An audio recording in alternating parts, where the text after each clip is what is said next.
Member for Surrey-Newton. Thank you, Honourable Speaker. I rise today to mark the anniversary of the Komagata Maru, a dark chapter in our province and our country's history. On May 23, 1914, a steamship arrived in Vancouver carrying 376 passengers, including Hindus, Muslims, and mainly Sikhs from British India. They came here in search of opportunity, but instead they were met with rejection, dehumanization, and blatant racism. They were forced to remain aboard the ship for 2 months, cut off from food and water, all before being unjustly turned away under exclusionary laws designed to keep Canada white. The passengers called the ship the Guru Nanak Jahaz. Their passage was a symbol of resistance and a sacred journey grounded in their faith and the belief that all human beings are equal.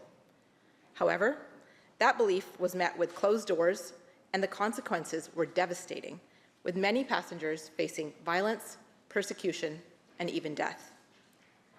As a Punjabi Sikh woman in this legislature, I do not take my place here for granted.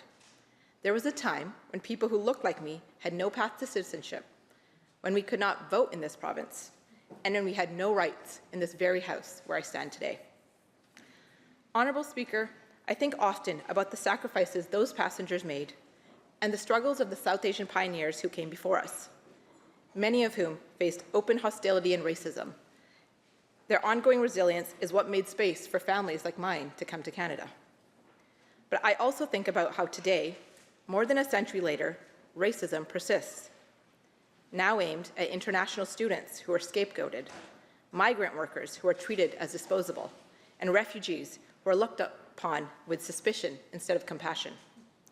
This is why we have a responsibility to continue fighting against injustice and do better each and every day. Because remembering painful chapters like the Komagata Maru isn't just about looking back, it's about learning from our mistakes, confronting racism and injustice when we see it, and refusing to let history repeat itself. Thank you, Honourable Speaker.